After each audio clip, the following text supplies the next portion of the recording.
아프리카 해역에 파병 중인 청해부대 34진 문무대함에서 247명이 확진 판정을 받았습니다. 전체 승조원 301명 중에 82% 정도가 확진된 셈입니다. 네, 초반 안이한 판단에 의한 이 대응 미흡 그리고 방역에 대한 무지까지 더해진 인재라는 비판도 나오고 있는데요. 자세한 내용 전문가와 함께 짚어보겠습니다. 이영민 세브란스 병원 진단검사의학과 교수 나오셨습니다. 네, 어서 오세요. 어서 오십시오.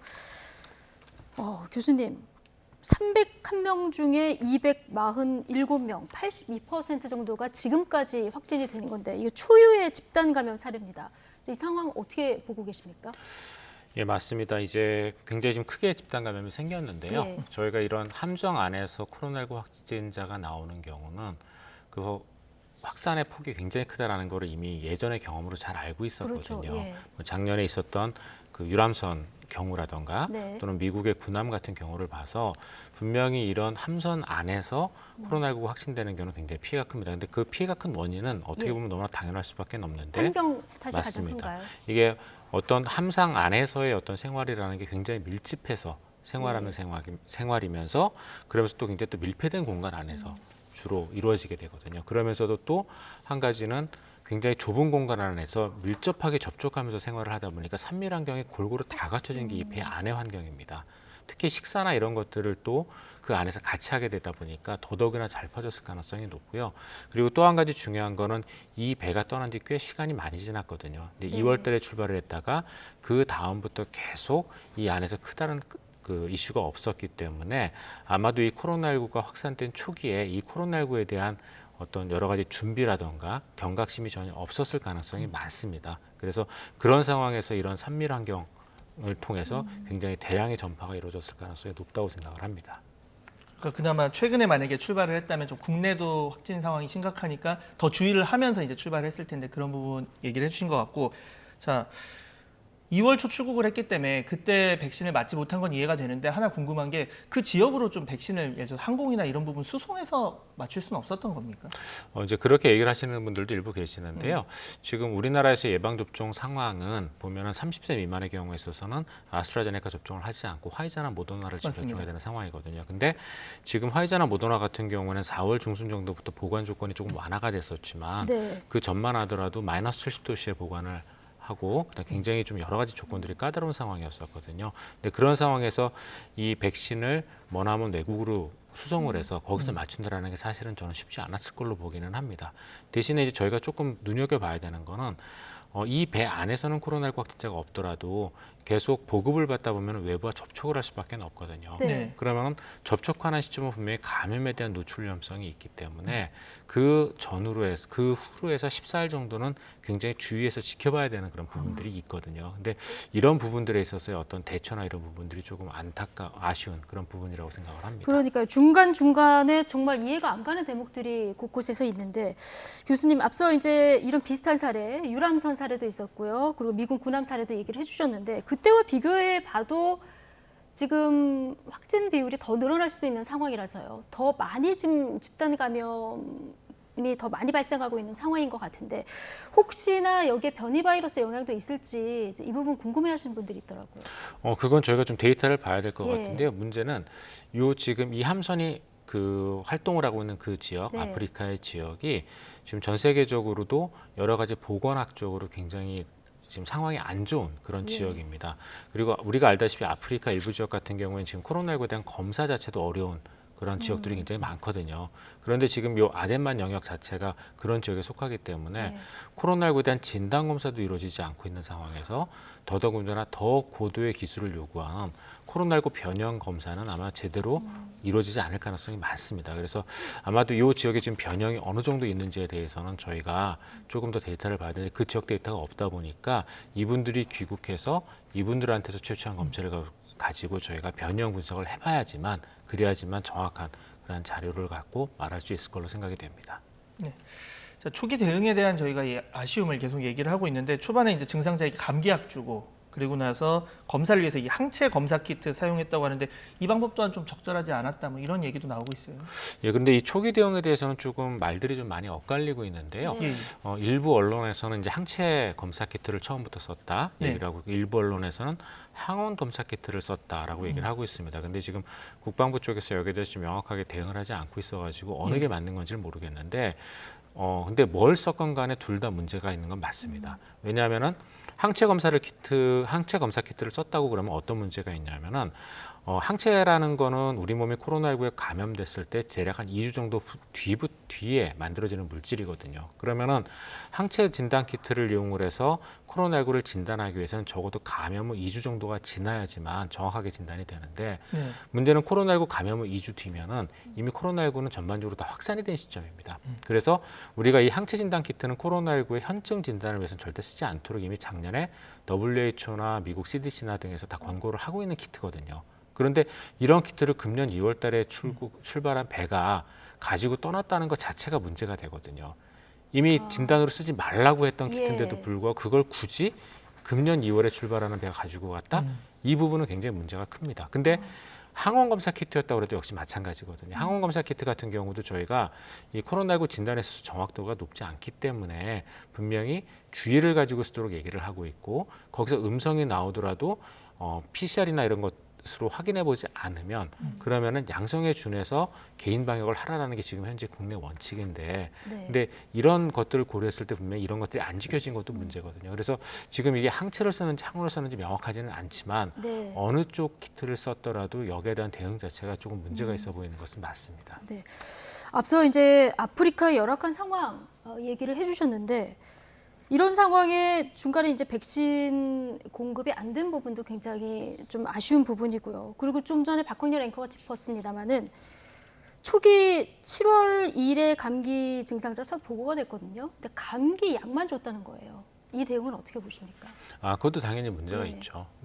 왜냐하면 아까도 말씀드렸다시피 아마도 함선안은 지난 2월부터 여태까지 계속 지금까지 코로나19에 대해서는 아마 청정구역이었을 겁니다. 그랬을 가능성이 높은데 그런데 그 구역이 계속 유지가 되기 위해서는 외부와의 접촉이 없어야 되는데 분명히 보급물자를 위한 접촉이 6월 말에 있었거든요. 그러면은 그 과정 중에 분명히 코로나19 전파 가능성이 있으니까 네. 그런 경우에는 분명히 접촉을 하고 나서 그런 감기 환자가 생겼다? 그러면은 분명히 뭔가가 다시 그 함정 내로 들어온 거거든요. 예. 그럼 그게 해당 지역의 지금 코로나19 상황을 모르는 상황에서는 전 세계적으로 지금 코로나19 팬데믹이지 않습니까? 그렇죠. 그럼 당연히 거기에 대한 거기에 대한 염려도 하고 주의도 필요했던 상황인데 거기에 대해서 제대로 된 지금 진단 키트가 없는 그런 상황에서 코로나19를 간과하고 넘어갔다는 분명 문제가 될 수 있거든요. 그래서 지금 현재 이 코로나19에 대한 군에서의 진단이 조금 문제가 될 수가 있는데 우리는 이제 이 코로나19 상황에서 쓸 수 있는 게 방법이 없다 보니까 항원이나 항체 진단 키트를 가져간 걸로 생각이 되는데요. 미군 같은 경우에는 이런 군에서 쓰는 또 신속 PCR 기법들이 있거든요. 그래서 네. 그런 기법들도 이제 우리나라 같은 경우에도 이제는 조금 고려해 볼 때가 됐다고 생각을 합니다. 지금 이 34진 이제 전원을 소송하기 위해서 이제 출발했습니다. 이제 요원들이랑 같이 출발을 했는데 이 과정에서 제일 걱정되는 게 지금 이제 확진 판정 받은 분들 뭐 무사히 와야겠고 간분들 중에 새로 걸리는 분들 없어야 될 테고 뭐 이런 것들이 있겠죠. 뭐 가이드라인이 있을 텐데 이런 부분 특별히 좀 신경 써야 될 부분이 있다면 어떤 부분일까요? 예, 맞습니다. 그 두 가지가 제일 큰 문제인데요. 일단은 노출되신 분들은 대부분 다 이제 양성 가능성이 있다라고 생각을 하고 저희가 예. 접촉을 해야 되고요. 당연히 파견된 의료진이 감염되지 않도록 주의할 필요도 있습니다. 그다음에 또 한 가지는 말씀 주셨던 것처럼 분명히 변형 가능성도 없지 않거든요. 변형 가능성도 있기 때문에 이분들이 국내에 와서 지역 세안으로 코로나19를 전파하지 않도록 어느 정도 좀 철저한 그런 예. 관리가 필요하고 그다음에 마지막으로 진짜 중요한 거는 어쨌건 젊은 장병들이지만 이 장병들 안에 일부는 이미 폐렴까지 진행이 됐었거든요. 네. 한 명은 지금 집중 관리 대상이라고 하거든요. 맞습니다. 예. 그래서 지금 상태가 좋은 분들도 예. 폐렴이나 조금 더 중증으로 갈 가능성이 있기 때문에 한국까지 돌아오는 동안 비행기 안에서 그러한 건강 상태나 이런 것들이 악화되지 않도록 그리고 또 혹시라도 악화가 됐다면 그분들에게 즉각적인 조치나 치료를 할 수 있는 그런 장비나 이런 것들을 잘 수급해서 가져가는 것들이 필요할 걸로 생각이 됩니다. 예. 자, 지금 말씀하시는 동안 코로나19에 대한 현황 브리핑이 지금 시작됐는데 현장으로 가보겠습니다. 7월 19일 0시 기준으로 1회 이상 예방접종을 실시한 사람은 1,613만 명을 넘었으며 이는 전 국민의 31.4%에 해당합니다. 예방접종 완료자는 656만 명으로 전 국민의 11.4%입니다.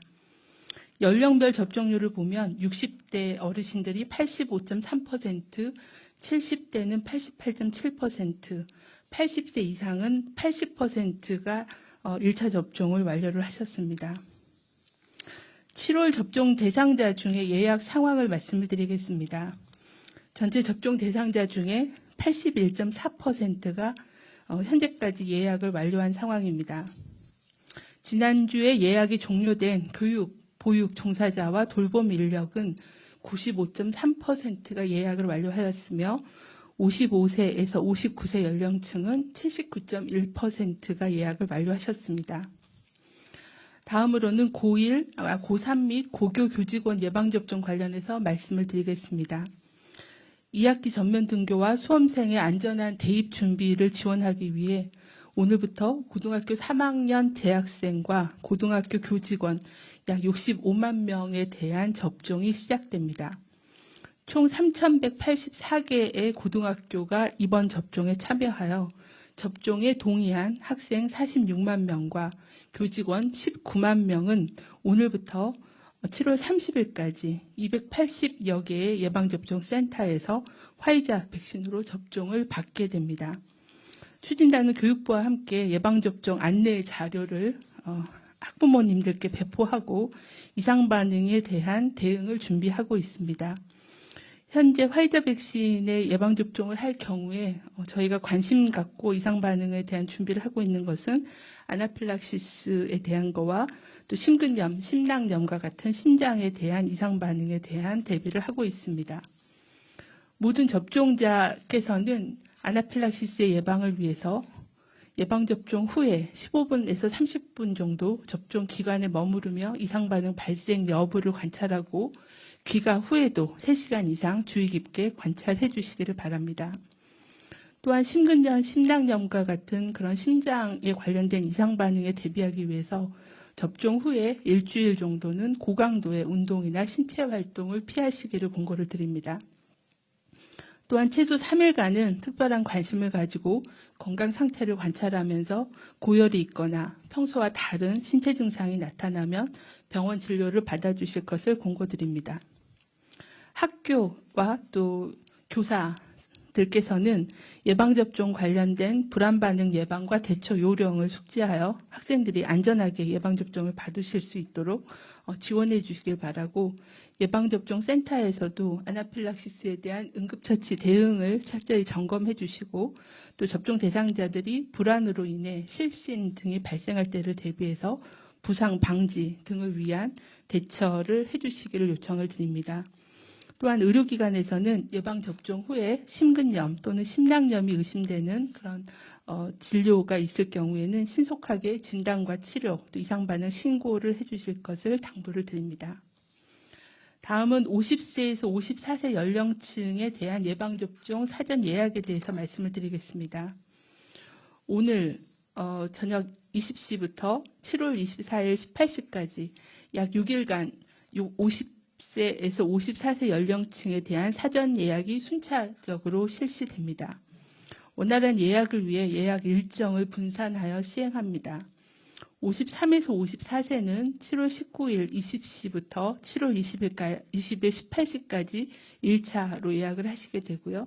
50세에서 52세는 7월 20일 20시부터 7월 21일 18시까지 예약을 진행하고 7월 20일 20시부터 7월 24일까지는 50대에서 54세 전체 연령층에 대한 예약이 가능합니다.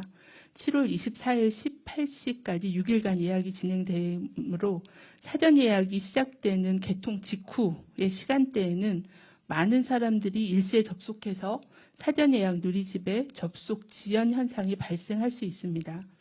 6일간의 사전 예약 기간 중에는 조기 마감 없이 언제나 예약이 가능하므로 접종 대상자들께서는 가급적 개통 직후 시간대를 피해서 예약을 해주시기를 부탁을 드립니다. 백신 공급 일정이 유동적인 상황에서 안정적인 예방접종 시행을 위해 7월 16일부터 시작하는 50대 50대 연령층의 접종에는 모더나 백신 외에 화이자 백신도 추가하여 접종을 시행할 계획입니다. 7월과 8월에 도입되는 모더나 백신의 총량은 당초 계획 대비 변동이 없지만 주별로 공급되는 공급 일정이 변경이 돼서 모더나 백신이 7월 배정 물량이 7월 말에 집중적으로 공급되는 관계로 백신 수급 상황에 대한 탄력적인 대응과 50대 대상 예방접종의 안정적인 운영을 위하여 같은 mRNA 백신인 화이자 백신을 같이 활용하도록 한 것입니다.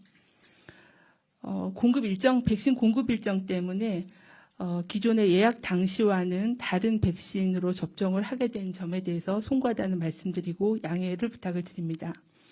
보다 안정적인 접종을 위해 50대의 접종 시기를 8월 25일에서 28일까지 연장하여 실시하고 사전 예약을 완료하신 분들께는 접종일 전에 백신 종류 등을 문자로 개별 안내해 드리도록 하겠습니다. 현재 1차 접종 예약 시에 자동 통보되는 2차 접종 일정은 위탁의료기관의 기존 예약 상황을 반영해서 잠정적으로 통보해드리는 일정이며 확정되는 2차 접종일은 추후 대상자들에게 개별로 문자 통보를 드릴 예정입니다. 다음은 이상반응 신고 현황 및 분석 결과에 대해서 설명드리겠습니다. 7월 18일 0시 기준으로 이상반응의 신고 건수는 총 10만여 건으로 신고율은 0.49%입니다. 신고 사례 중에는 근육통, 두통 등 일반적인 이상반응이 94.9%이고 사망, 아나필락시스 의심 증상 등 중대한 이상반응은 5.1%의 비율을 유지하고 있습니다.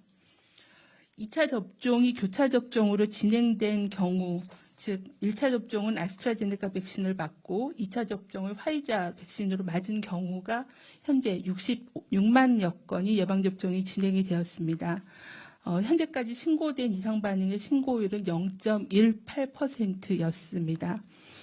이거는 대부분 일반적인 이상반응 신고가 대부분이고 사망은 아직까지는 보고는 없는 상황이고 아나필락시스 8건, 주요한 이상반응 11건을 포함한 신고가 되었습니다. 대부분 동일 백신 접종을 했을 때 이상반응과 큰 차이가 없고 약간 낮은 수준의 신고율을 보여주고 있습니다. 아직까지는 예방접종이 진행되기 때문에 추후 진행 상황을 모니터링하도록 하겠습니다. 최근 세계보건기구 또 유럽의약품청 등에서 mRNA 백신인 화이자 모더나 접종 후에 심근염 또는 심낭염이 발생할 수 있다고 계속 발표를 한 바가 있습니다. 유럽, 미국에서 보고된 사례는 주로 젊은 연령층의 남자, 그리고 1차보다는 2차 접종 후, 그리고 접종 후에 14일 이내에 발생하였으며 대부분 치료와 휴식 후에 빠르게 호전되었습니다. 화이자, 모더나 백신 접종 후에 전에 없었던 가슴 통증, 압박감, 불편감, 또는 호흡곤란 또는 숨가쁨, 호흡 시의 통증, 그리고 심장이 빠르게 뛰거나 두근거림, 실신 등의 증상이 나타날 경우에는 의료기관을 방문해 주시기를 부탁을 드립니다. 또한 해당 환자를 진료한 의료기관은 이상반응 신고를 부탁을 드립니다. 다음은 예방접종 피해조사반 사례 평가 결과를 설명드리겠습니다. 현재까지 총 22회에 걸쳐 예방접종 피해조사반 회의를 개최하여 사망 및 중증 사례 877건, 아나필락시스 의심 사례 385건에 대한 평가를 진행하였습니다. 총 135건에 대해 예방접종과의 인과성을 인정하였습니다. 사망 1건, 중증 3건, 그리고 아나필락시스는 8건이 증가해서 131건이 인과성이 인정이 되었습니다. 7월 16일 22차 피해조사반 회의에서는 신규 사망과 중증 사례 104건과 재심의 사례 3건, 그리고 아나필락시스 의심 사례 18건에 대한 평가가 있었습니다. 신규 사망 및 중증 사례의 추정 사인, 진단명에 대해 기저질환, 그리고 예방접종과의 영향력을 종합적으로 검토한 결과 100건에 대해서는 예방접종과의 인과성을 인정하기 어려운 것으로 평가하였고 4건은 최종 부검 결과 등을 확인한 후에 재논의하기로 하였습니다. 대부분의 사망자 또는 중증 사례의 추정 사인 및 진단명의 상당수를 차지하는 뇌졸중, 심근경색증, 급성 심장사 등은 백신 접종보다는 고혈압, 당뇨, 협심증 등 기저질환에 의해 유발되었을 가능성이 높아 인과성을 인정하지 않았습니다. 다만 아스트라제네카 백신 접종 9일 후에 길랭바레 증후군으로 진단받은 중증 사례 한 건에 대해서는 인과성 근거가 불명확한 경우로 평가하였습니다. 신규 아나필락시스 의심 사례 18건 중에 8건에 대해서는 인과성을 인정하였습니다. 다음으로는 코로나 주간 동향에 대해서 말씀을 드리겠습니다.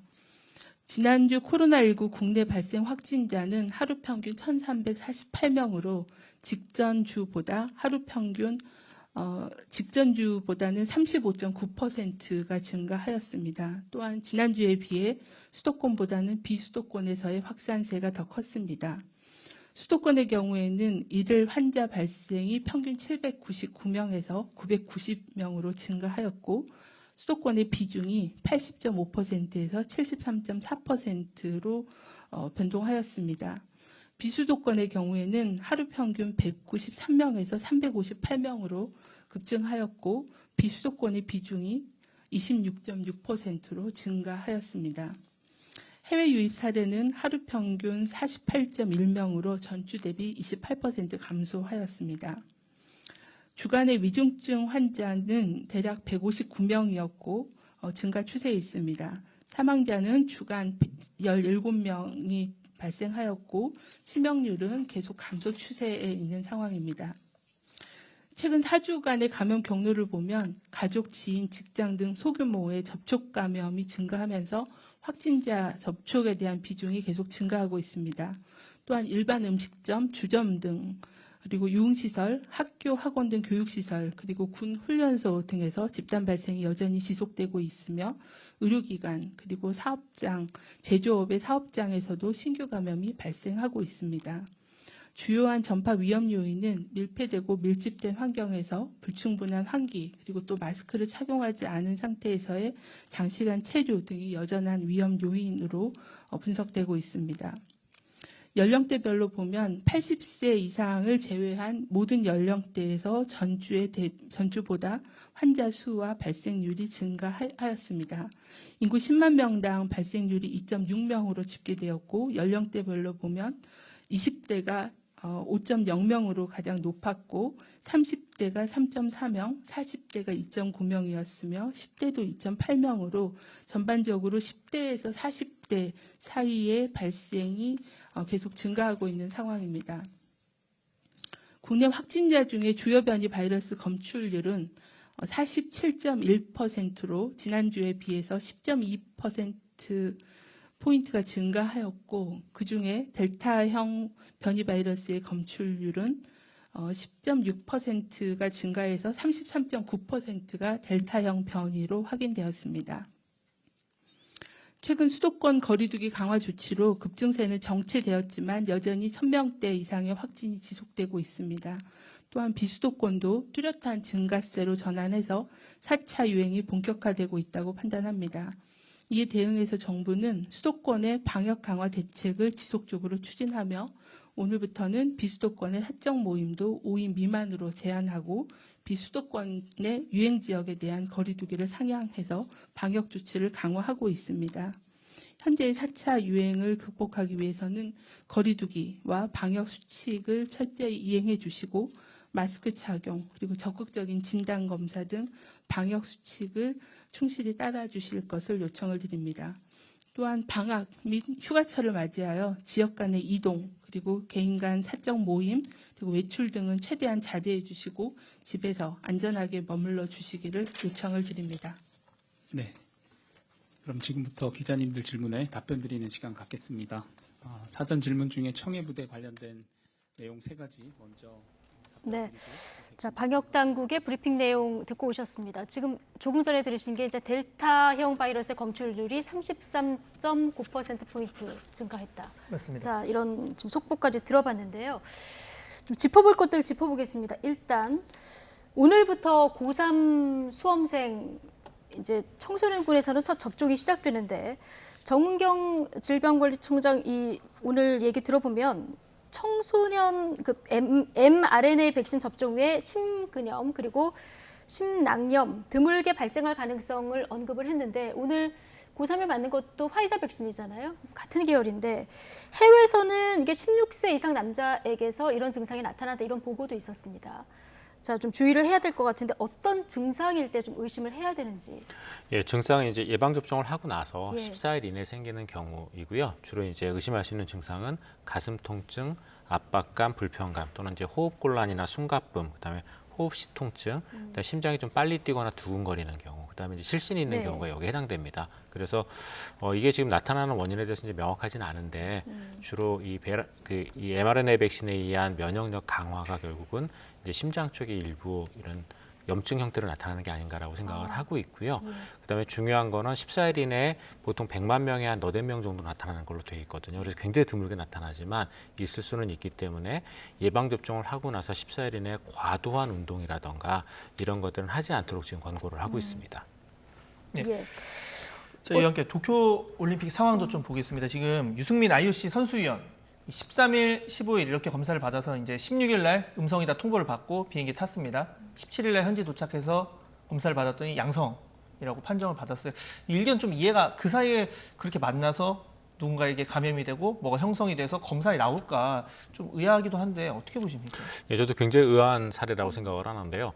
왜냐하면 예방 접종을 2회 다 하고 그럼 다 했기 때문에 이제 예방 접종을 완료한 상황으로 생각이 됩니다. 이제 네. 두 번째 접종을 언제 맞았는지까지는 지금 자료가 없어서 제가 말씀은 못 드리겠지만 어쨌건 두 번 다 접종을 했고 그 다음에 가기 전에 시행했던 두 번도 다 음성이었고 예. 그다음에 또 한 가지는 한국에 있을 때 밀접 접촉했던 분들에 대한 코로나19 진단 검사를 했더니 그분들도 다 지금 음성이었다는 얘기가 그렇죠. 있거든요. 그러면은 적어도 국내에서 국내에서 감염된 거는 아닙니다. 근데 이게 하루 정도 지금 비행기를 타고 간 사이에 양전돼서 현지에서 양성으로 판정을 받았다는 건 참 이해하기 어려운 사례이거든요. 그래서 네. 이렇게 나타나는 경우는 제가 보기에 크게 둘 중에 하나일 수밖에 없는데요. 첫 번째는 아주 드물지만 돌파 감염이 있는 경우, 그것도 비행기를 타고 가는 그 비행기 안에서 돌파 감염이 생겨서 비행기도 실제로는 일본까지니까 한 1시간 정도밖에 안 탔을 텐데. 맞습니다. 예. 1시간에 2시간 정도일 거고 그다음에 내려서도 시간이 그렇게 오래 소요되지 않았거든요. 그래서 돌파 감염일 경우를 저희가 고려를 해야 되겠지만 저는 그럴 가능성이 굉장히 좀 낮을 거라고 생각을 돌파 하고요. 감염 가능성은 적다. 네. 만약에 나온다면 저희가 그럼 검사의 위 양성을 생각을 해야 되는데 이 유승민 의원이 지금 어떤 검사를 받았는지 정확히 모르겠습니다. PCR을 받은 건지 항원 검사를 받은 건지 모르겠는데 일본 같은 경우에는 이제 주로 항원 검사로 검사를 하긴 하거든요. 근데 어느 검사건 간에 지금 위양성의 가능성은 없지는 않기 때문에 네. 저희가 정확한 자료를 조금 더 챙겨봐야 그래야지 예. 말씀을 드릴 수 있을 것 같습니다. 이건 좀 지켜봐야 될 것 같고요. 조금 전에 이제 중대본 발표 내용 중에서 주요 변이 바이러스 검출률이 47.1% 거의 절반 가까이 지금 되고요. 델타형 검출률이 33.9%까지 올라갔습니다. 이거 사상 최고치인 거죠. 예, 맞습니다. 예. 지금 일주일에 한 10% 정도씩 지금 올라가고 있는 것 같은데요. 네. 지난주에 22% 정도였던 걸로 기억을 하거든요. 근데 지금 또 다시 한 10% 정도 올라갔는데 이 델타 변이의 확산세는 분명히 굉장히 좀 빠르고 무서운 게 맞습니다. 영국 같은 경우도 델타 변이가 3월 중순에 처음 확인된 뒤로 4월 중순에는 우세종이 됐고 그다음에 6월 중순에는 지배종이 돼서 전체 코로나19 확진자 90% 이상의 델타 변이 때문이었거든요. 그래서 이 델타 변이가 확실히 감염 속도가 굉장히 빠르기 때문에 지금 우리나라도 지금 거의 지금 30% 넘게 지금 차지하는 걸로 보이고요. 여기에 대한 주의가 굉장히 필요할 걸로 생각이 됩니다. 마지막으로 짧게 여쭤보면 그러니까 시차가 있지 않습니까? 그러니까 델타 변이가 이제 나오는 거에 그걸로 보면 앞으로 1주일, 2주일 뒤에는 훨씬 더 지금보다 높아질 가능성이 있다. 이렇게 전망하십니까? 예, 그럴 가능성도 있고요. 그다음에 이제 델타 변이가 이렇게 감염력이 높다 보니까 기존의 코로나19 방역보다는 좀 더 강화된 방역을 저희가 유지를 해야지만 막을 수 있거든요. 예. 그렇게 되면 그리고 이제 그렇게 해야지 우리나라 같은 경우는 아직까지도 코로나19 예방 접종률이 그렇게 많이 높은 편은 아닙니다. 이제 겨우 30% 조금 넘는 정도 수준이라 아직까지 감염될 사람들도 많기 때문에 여기에 대한 주의가 필요합니다. 지금 현재 전 세계적으로 이 델타 변이에 의한 팬데믹이 다시 시작되는 상황인데 그러다 보니 외국에서는 어떤 용어까지 나왔냐면은 팬데믹인 언백시네이티드라는 말을 씁니다. 이 델타 변이의 감염력이 워낙 높다 보니까 네. 예방 접종률이 높은 국가에서도 그 높은 예방 접종률을 뚫고 예방 접종을 하지 않은 사람들 위주로 지금 감염들이 많이 늘고 있거든요. 근데 우리나라는 아직 예방 접종률이 높은 편이 아니기 때문에 그런 면에서는 분명히 주의가 필요하고 좀 더 강화된 방역이 필요할 걸로 보입니다. 예, 알겠습니다. 앞서 이제 살펴본 대로 고3 접종 오늘 시작되고 50대 이제 접종도 곧 시작될 예정인데 오늘 방역 당국이 설명한 30분 정도 이상 반응 살펴보고 그리고 일주일 정도는 고강도 운동 피해달라 이 사항도 당부 사항도 좀 윤영을 해야 될 것 같습니다. 이영민 세브란스 병원 진단검사의학과 교수와 함께했습니다. 고맙습니다. 예.